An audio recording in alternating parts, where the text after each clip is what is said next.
Top of the Good morning. morning. Top of the morning to you as well.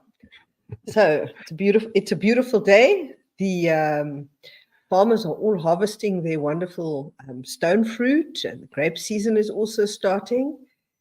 And all this stuff is moving towards the ports. And yes, there's something we have to share.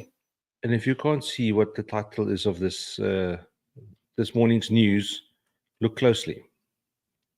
And let's start off with let's start off with where this is going. Let me quickly show this, which I have found on TikTok this morning. The caption reads, "We in Durban struggle to do 15 moves an hour, where a modern port can do 100 moves an hour. What is wrong here?" Now, before I press play, I went to look at this gentleman's account. It looks like he works on container ships. It seems he's from South Africa. The hashtag is Durban Container Terminal. I can't see anything in the picture that identifies it as Durban Container Terminal. But as I said, I've looked at this gentleman's account, and he is on container ships in different ports all the time. Right. Okay, so let me show you this. Okay, like I said, we struggled to move 15 containers an hour. And there we had Alan Windy on Friday night telling us about the port in China, where the last person that touches a container is at the gate. And from there on onwards, it is all run by AI and self-driving vehicles. So look at this.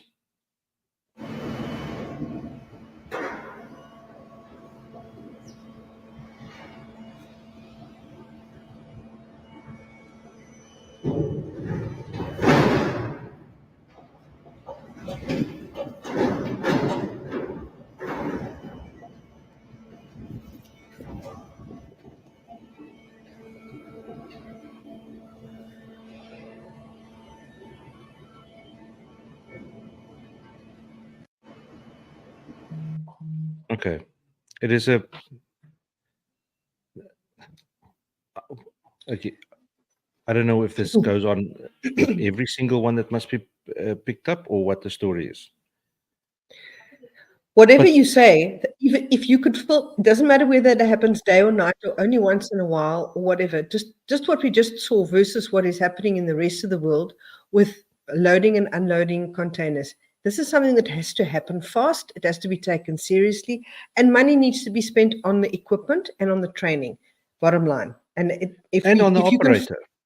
On the operator, on training. And if you can film this at any point in one of our country's harbors, it explains where the problem is. And then there was something else you wanted to show us.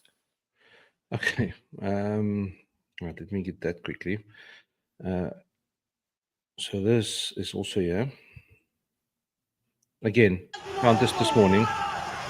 And like when I showed this to you before we started, you said, well, Rutanga Junction.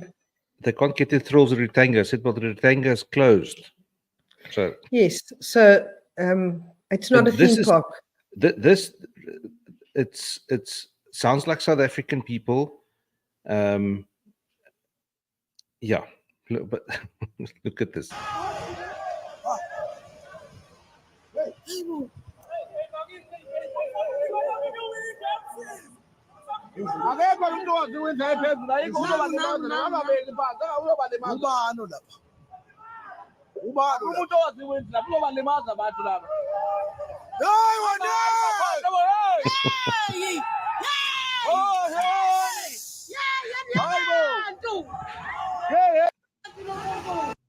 Okay, there's another video on his account. I was just to see if I can see it here. Look at this.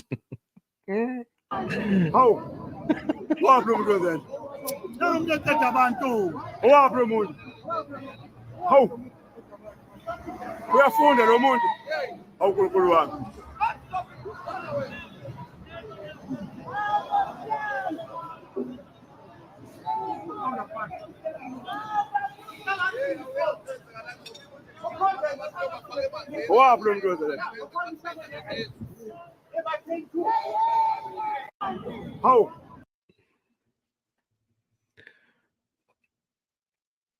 Okay, so for anybody that do not know South Africa, you won't understand why we are laughing, because literally anything's possible here. Yes.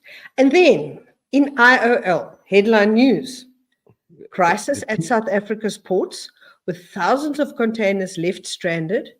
Maersk drops Cape Town as a port of call. Put it up here. There we go. IOL. So the crisis at Cape Town's port reached new levels of congestion, according to a number of reports. Durban Harbour has thousands of containers that are stranded on ships. According to Transnet, there are more than 60 ships that are anchored at Transnet. They like to be screwed, I think. Don't go there, dear Val. According to Transnet, there are more than 60 ships that are anchored at Durban, a port of Durban, which will take 7 to 15 weeks to clear these vessels.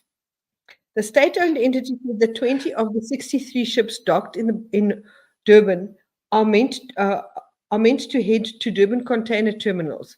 The company is actively working on a way to clear the major backlog. Okay.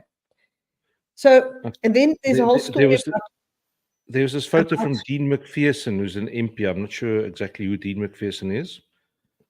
Striking picture of the crisis playing out in Durban Harbour to see all the ships. There were a lot more that didn't fit in the frame, all waiting at sea. The cost to the economy must be extraordinary and all brought in by ANC government failure and with no plan to resolve it. Yeah. Look at that. Yep. And the crisis at Durban is not isolated and continued at Transnet to have also led to delays in Cape Town's port. According to Business Live, the mother city is experiencing delays of up to 14 days in order to offload cargo from the ships that can be docked. As a result of the delay, shipping conglomerate Maersk has decided to remove Cape Town as a port of call and will be using Mauritius. The company said that they will now transship all CT cargo, I'm assuming that's Cape Town cargo, in Port Louis, and then send the cargo in smaller ships to the Cape. It should be noted that outgoing cargo from Cape Town will also go through this process. So this is, despite being, you could be the best farmer in the world. You can plant the best varieties, the earliest crops. You can do everything you can to be a fantastic farmer and grow the best fruit for export. But under these circumstances, with the ports creating like this, the Maersk just says, well, we'll pass Cape Town by. And currently, both our neighboring countries, Mozambique and Namibia, are rapidly developing their ports. So we're staring into some very serious trouble here.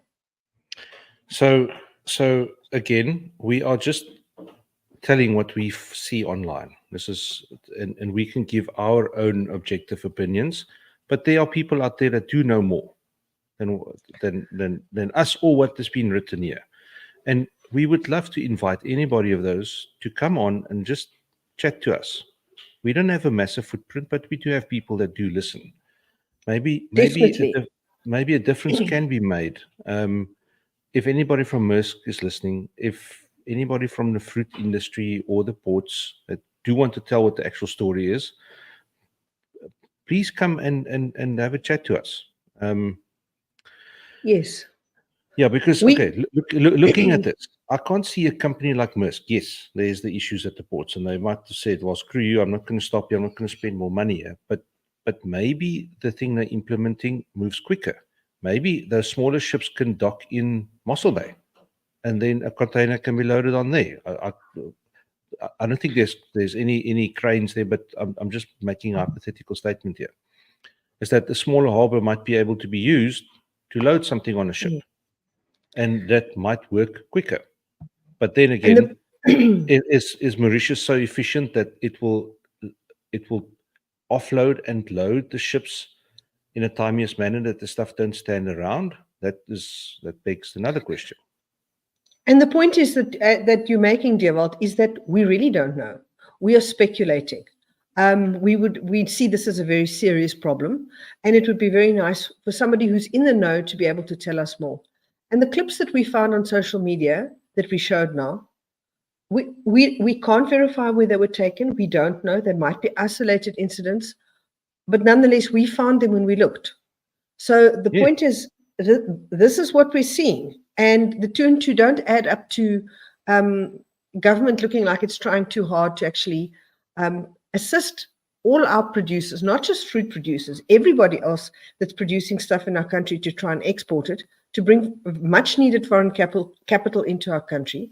And the ports are just absolutely strangling the flow of any kind of product out of the country and into the country. Well, we see lots of pictures of meetings, of people meeting with Transnet, meetings, talking, lots and lots of talking. They're talking the talk, but they're not walking the walk. So we need to, this needs to be resolved. We all know the government likes to meet, because it's like they meet on aeroplanes and spend 25,000 rand per person on meals. Yeah.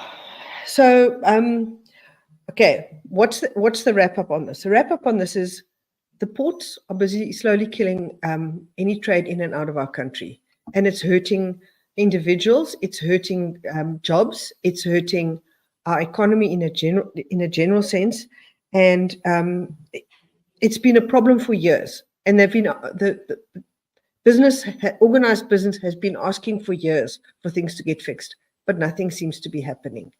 So it's another example of what our government is doing to all of us.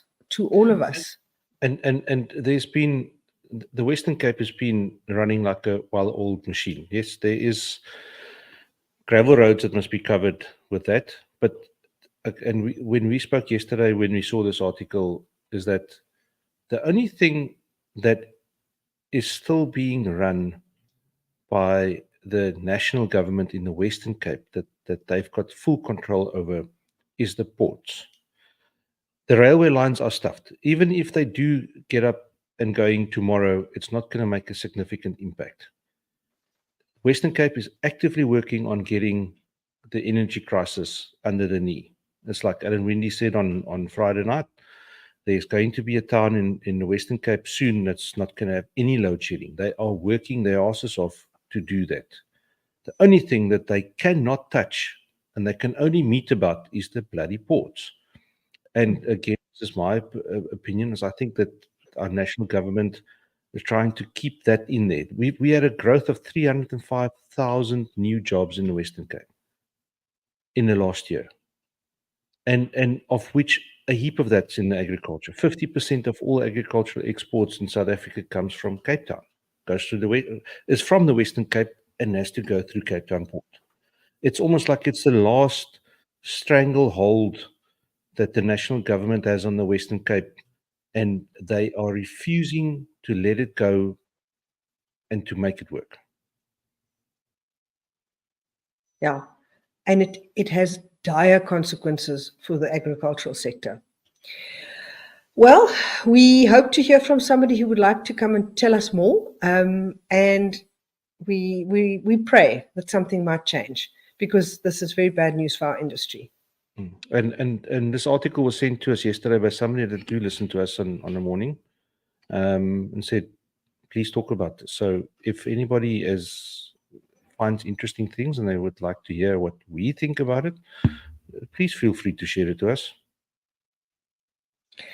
Thank you. And on that note, we've got a new podcast out, posted yesterday, with Werner Opperman talking about the Cape Span deal. Please go and have a listen, and don't forget to subscribe. Thank you very much. Have a good day. Righto. Bye.